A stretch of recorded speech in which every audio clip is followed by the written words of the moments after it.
Hi, myself Shivam Bajaj. In this video, I will explain about Part 3 Programming a Server with Node.js and Express of fullstackopen.com.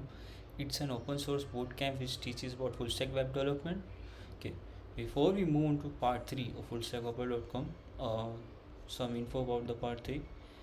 Uh, this part contains total of 4 sections where they teach you about how to program a web server using Node.js, Express.js, and how to use MongoDB for backend. For sorry, database. Apart from this, they also teach about the use of ESLint for linting and validations in the MongoDB, which will help you to make sure that the structure of your records or the collection or the set of records inside the collections are of same type or a same schema. They don't miss out anything. So we'll start with the section 1, which is Node.js and Express. In this section they teach you how to build a simple web server. First they started with then HTTP web server, then they moved to using express.js for creating a web server. This here they start with very basic and minimum things, then the things gradually go increase and difficulty also gets increased. Here before we move on, I like to tell you that this bootcamp is designed in such a way that whatever we learned previously will build a knowledge for the next part of the course. So let's say we are in section B and we didn't read the section A, then it might be possibility that okay, there will be some knowledge gaps in your section when you are going through this bootcamp. So if you are someone who is completely new or a complete beginner or doesn't have much experience, please go through the all sections and all parts in the order they are mentioned in the bootcamp in the web or the website. So moving over the Node.js and Express section, as I said earlier, first they teach about how to create a HTTP server simply using the HTTP package, then how to use that. Then they move on to using Express.js. Why they move on to using Express is because it will be difficult for doing this. It's not worth to do the same actions again which are already done. It's not worth for me to write the simple things again and again which is eventually done by some library or package, so why not use that? So Express is a popular choice when coming to creating servers using Node.js. Okay, say they teach you okay how to add it as a dependency, then how to update some packages and how to create a web server. Then okay, till there things are perfect fine, you will learn basics of how to create a server, HTTP server, and then use it. Then after that, okay, you might be making some changes here before you go on to node 1. Okay, you might be making some changes, and after you make a change, you again have to stop the server and restart the server again. This process of restarting the server again is troublesome. Okay, so they said okay, why don't we teach you about the node mon? So node mon is nothing, it's a package. It's simply a package which watches over your files and see for changes, and if it detects there are any changes, it will restart the server for you. Something, so as I said earlier, use the pack that Express is similar thing when we can use in package to save our time, but instead of doing the same repetitive again, why not use it? So same thing happens here. Node-bone will stop the server, restart the server for again, but will for us it will be like okay, server is running and it's just getting restarted, or the changes are getting applied to the server when if there are any changes made. Then after that, okay, and then after that they move on to the rest part where they teach you about okay, what is rest and why to use rest and the conventions of the rest. So this section is just an introduction to the rest, nothing much here. Then they move on to the fetching a single resource section, okay, and deleting resources. So now they start teaching you okay, how you can make API requests or how you can write code for those API requests, what happens when you make a get request and how to write code for the same. Similarly same for deleting a resource or creating a resource over the internet using the APIs. Isn't it fun? Like now you can even write your own APIs and even use them. uh, by saying use them, how will you be using them? So in the next they teach how to use and consume the APIs.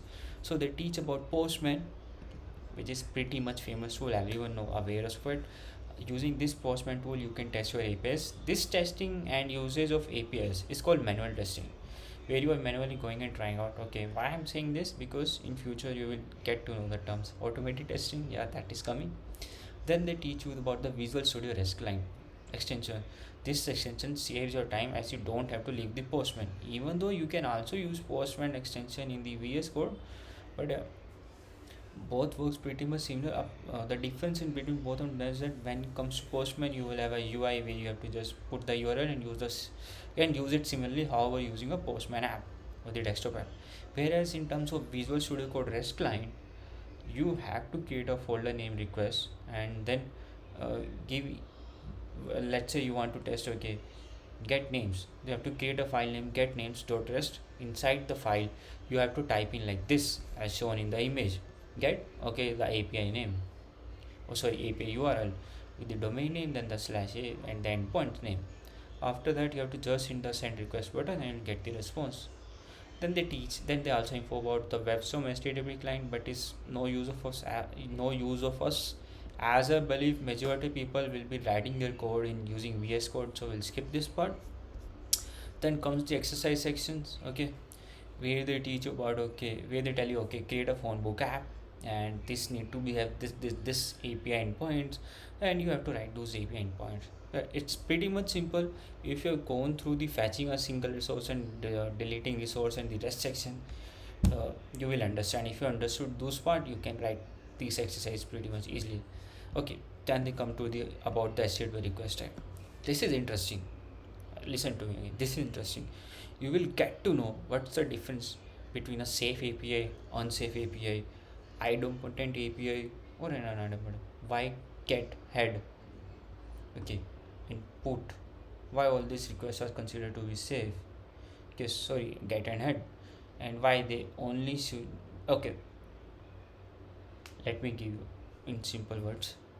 As you all know, get requests are those where you will get the information, but they have said here you can even pass payload to get requests and make a change in the server.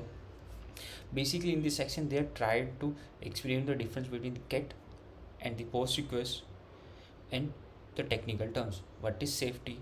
What is idempotency? Sorry for the wrong pronunciation here for the word idempotency. Okay, so do give it a read. It's a must-read section about the HTTP request types, where they teach you, okay, what are the types of different request types and in what categories do they proceed. Okay, now next comes to the middlewares. So again, another interesting part. Okay, you might be tired, okay, like doing the same things again here and here while writing APIs, like using a logger. So why just don't outsource the process to somebody? This way middleware comes in. Middleware is nothing, as the name implies, is something which is in between the middle between the request and the response cycle, and it comes in between and does the some work for you and saves your time. And best thing is you don't have to use it again and again. Just tell your app, okay, hey bro, I want this middleware, and use it. It will make use of it for you, and it will save your time. Then later on, let's say you made a get request, and request is made from browser to the server gets the request, okay, on this API endpoint. Server has to get some database.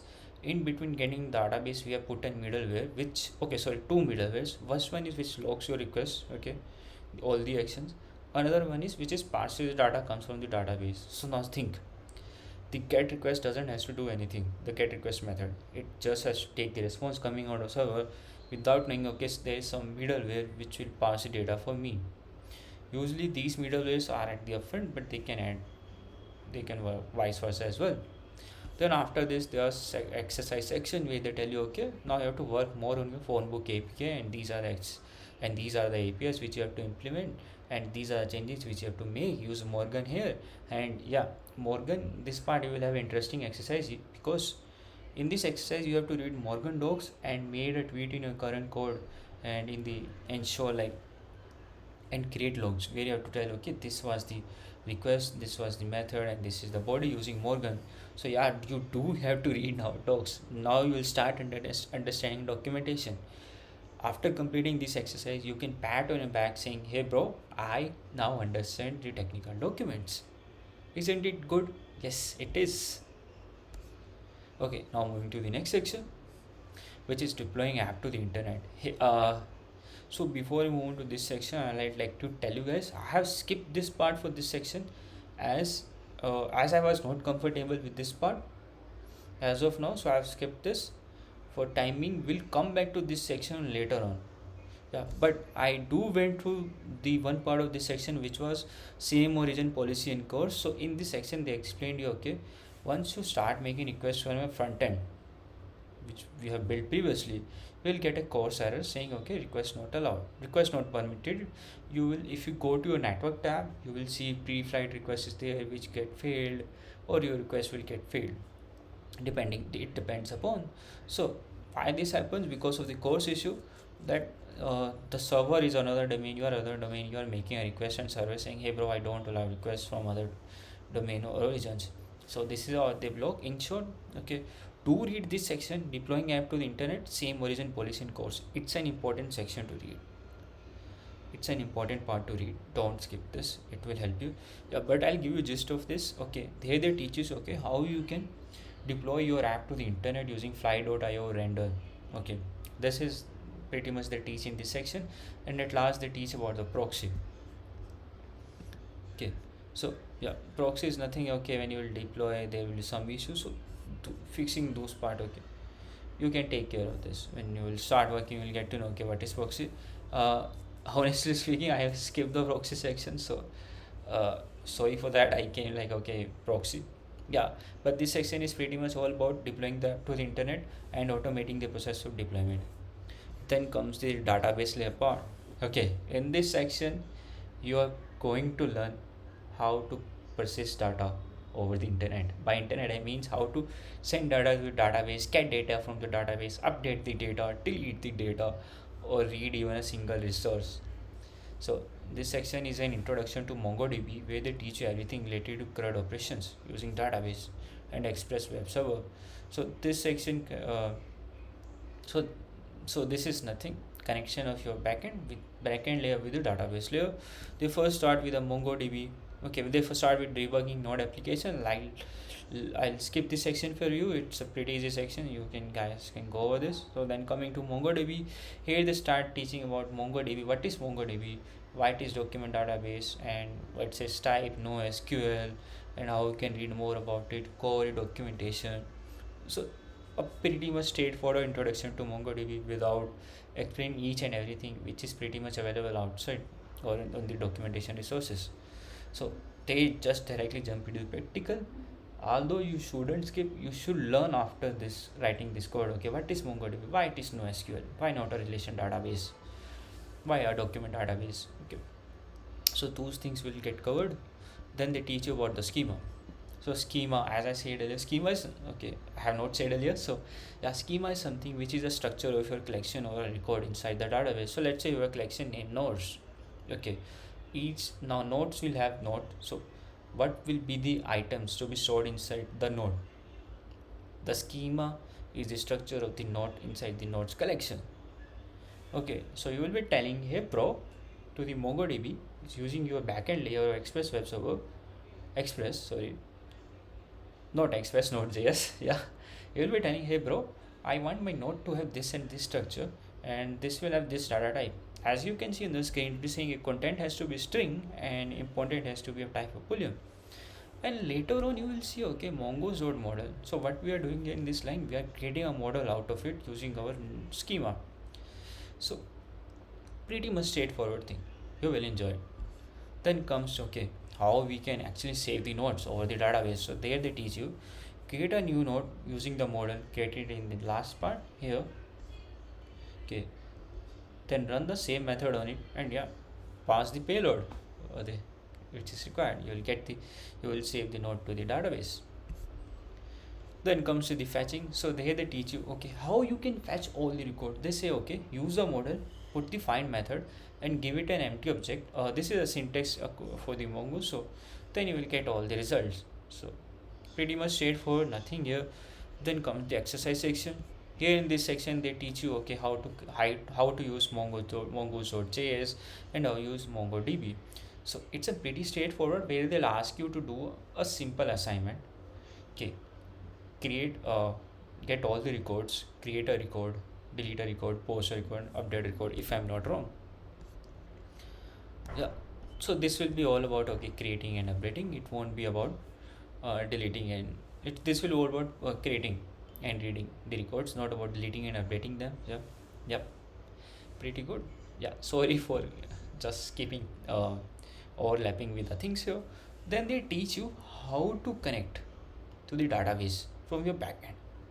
Now this is interesting. Till now you were learning about the backend layer, then the database layer. Now they are saying okay, how you can connect your API or the backend with the database. And now records will start, and now whatever changes you will make will start visible in the database. Okay, so they start with okay, you need a URL, MongoDB URL.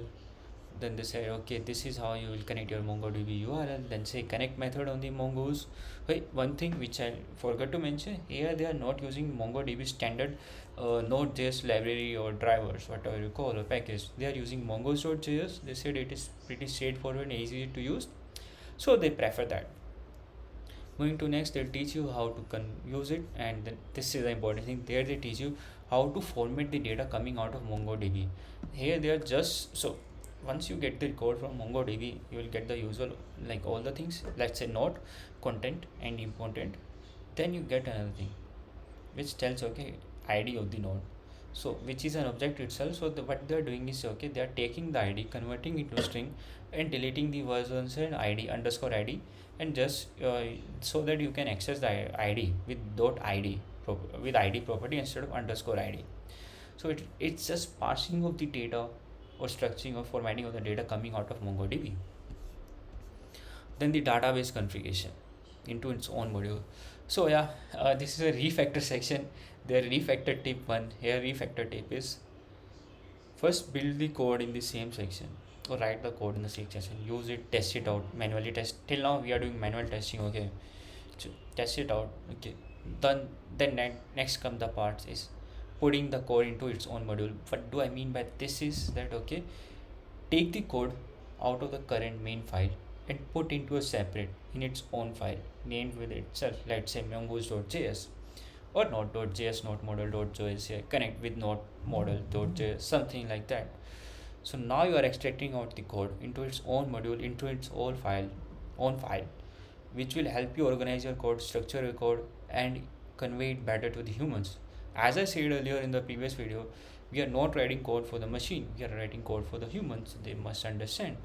And it is also pretty straightforward and easy to use your code later on when you come back after months or even after days. That if the code is organized, it will be easy for you to find okay, where is the change, and then the changes, if there are some problems arise, so the change will be small because you have to only make a change in some small file. It's like isolating the features. Then they move on to like important note for the Floyd.io users, how you can use any env. So yeah, the URL which you have seen for connecting with the MongoDB or UL programming, it's an important URL. You shouldn't be exposing or just putting it out there on the GitHub. You should get it from a secure environment. So in this section, they teach you how to get do secure things. Like by secure things, I mean the MongoDB URL which you use to connect to your MongoDB instance, or even let's say there is some port number, username, password. Those all those all secure informations or those all critical informations have to be come from a secure environment. You just can't put them into your code and push over the GitHub. So they teach you okay, using fly.io, their dashboard, you can create variables in the environment out there, and then those variables will be imported or used in your deployed app, just like it works in locally. So don't skip out this section, it's a pretty much important section. You will save yourself in by mistake. Let's say you're working on some project and you release the keys into GitHub, man, that is a big problem. You won't understand what you have done if you skip this section, so please do read this section. Now coming to the next section, using database in route handlers. So now they are like, why don't we use the database in the route handlers, why into a separate file? So now they'll just export the node module or the node model into the route section, which is app.js file, and use it over there directly. Instead of some node service, now we are using the node model and using it directly. As you can see on the screen, currently we are saying node.save, creating a new node. This is how it will work. Okay, now they tell you, okay, now you have to verify your integrations with the backend and the front end. It's a pretty much straightforward thing. You just have to use the VS Code REST client or Postman or the front end. However you work there. It's a manual steps, okay. However you like it, use it and do it. Verify the changes you have made in the backend along with the front, with respect to the front end. If they are working, go ahead. If they are not working, stop right there. Go back and check where it is going wrong. Then comes the exercise section. There they ask you, okay, do the things which you have learned previously in this section for your phone book app, phone book backend. Okay, make all the changes in the phone book backend API which you have learned till now. So at the end of each section, you will be getting exercise. Those whole exercise you have to implement in your phone book backend app. In your phone book backend app. Okay, right? Sorry for repeating again. Don't know what is happening with me. Why I'm repeating things. Then they come to the error handling part where they're telling you, okay, we'll be using catch to handle the errors and try and catch. Not try catch. Okay. So they are doing promising chaining using then and catch. So here they are catching all these errors using catch. Okay. Then comes to the next section, moving error handling into middleware. So they now they teach you about the error handling middlewares where they create a common endpoint to catch all those errors and log those errors to the console. They'll just take that code out, write into a middleware, and use that middleware again. As you have done previously, you have to do the same again, this time for error handling. And what you have to pass into the catch is the next. Okay, in but hey, remember, you don't have to remove the catch section. You will get the error. Pass pass the error to the next middleware, which in your case will be the error handling middleware. As I said earlier, the ordering of middlewares is important. If I have not said earlier, please forgive me. Yeah, it might be Easter egg for you. The ordering of middlewares is really important here, so do use this middleware at the end. Okay, after the unknown endpoint, where it will catch all those errors for you. Let's say if there is some error, it will go to the last middleware. It will check, okay, if there is some error at first. As you can see, it asks for the error first. If it is error, log the error and then call the next middleware which is there. If there is no middleware, it will end there. The chain of request response cycle will end there. Yeah, I was saying about the ordering of middleware. Then comes this section. I leave this section for you. Okay, fine. It's straightforward to understand. They just teach a simple thing, that the ordering of middleware is important. Why it is important? If you don't use the express.json thing before anything, you won't get the body in JSON format. Then it will error out. Similarly, if you use the unknown endpoint before anything, then all those API endpoints won't work. Same thing if you use error handler before every all those API endpoints, then if some last API's error, some other API's error, it won't be able to catch those errors. So that's why the ordering of middleware is important. Do read it, don't skip this.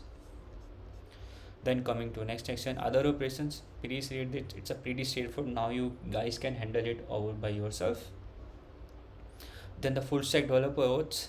Please be on this. Always keep your console open. Yeah. Then the exercises. So exercise section here again pretty simple. Implement what you have learned from the exercise 3.13 to 3.14 till now. From error handling part till now, whatever you learn, implement in the phone backend. Again, I am saying implement in the phone backend. Yeah, you have to implement in the phone backend as well in the node backend. It's your learning, which you are learning. Like, it's really good. You are doing exercise and learning. Then comes the last part, which is validation and linting. So in this section, they teach you, okay, we as you have seen in APIs, in the node APIs, that you are checking, okay, if content is there, is it missed out? If it is missed out, why not let the user know by telling you, okay, hey, response code is this, and you have missed the content. Like, do we need to do for all the API endpoints? Think of it. If you have 100 API endpoints, you will be doing for 100 of them. So they say instead of using these, why don't we just use the Mongoose validation? Okay, so we'll ask Mongoose to validate the payload for us. If it is missing something, let the user know with the appropriate error message. So here they use Mongoose validation and tell user, okay, hey bro, it is required. Mean length has to be this and type is string. If you miss out, just tell, hey, you missed out. and then you will get the error message. That's pretty simple. You don't have to write those on the you don't have to write those validations logic in all the API endpoints. Just use the Mongo schema validations. They also teach about the custom validator. You can even write your own custom validator in case you want to use some regex to validate, okay, content has to be this and this type or something like that. Dude, don't skip the custom validator. It's an Easter egg for you. In the next session, it will be really helpful for you.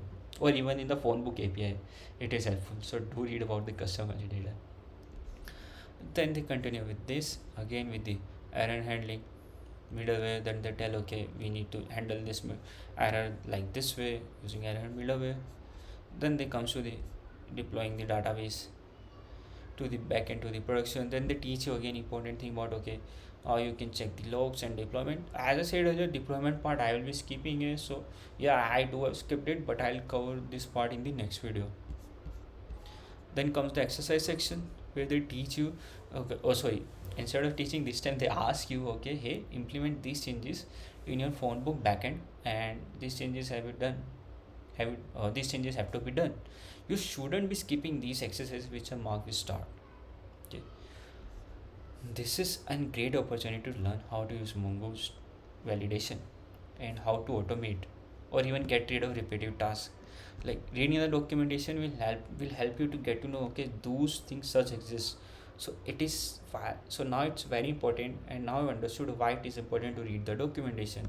If you read the documentation, you will save yourself from the repetitive task, because if something is getting done repeatedly, then there is a possibility that there is some function is out there which can help you save your time, which will where you can outsource your work to it, and you have to just do it once. Yeah. Then comes to linting. Linting is nothing, it's just a static code analysis tool which checks your code, okay, is it according to the current standards, the syntax is correct, is it following the rules defined by you.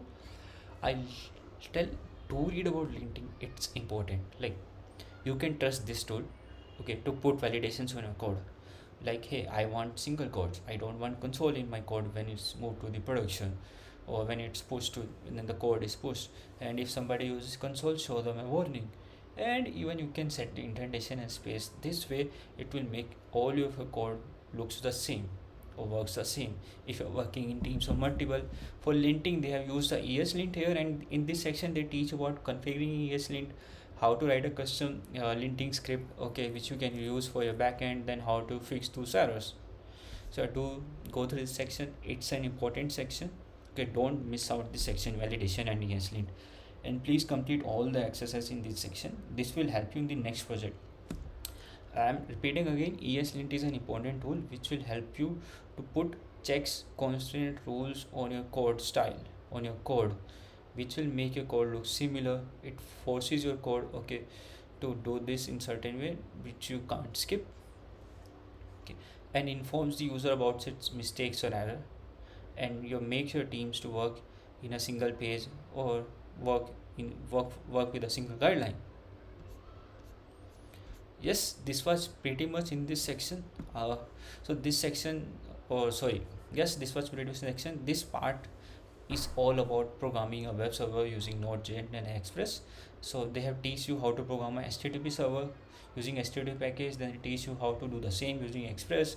Then they teach you to how to write APIs and how to even test them. By testing, I mean the manual testing here. Then they teach you about the validation and ESLinting, why it is must to do validation. And yeah, in between they have also explained about the middlewares in this section, why middlewares are must and how they save us from the repetitive tasks. So yeah, this was pretty much in this video. I hope you will get to learn something from this video. You will understand how part 3 of fullstackopen.com works. Yeah, thank you for watching this video.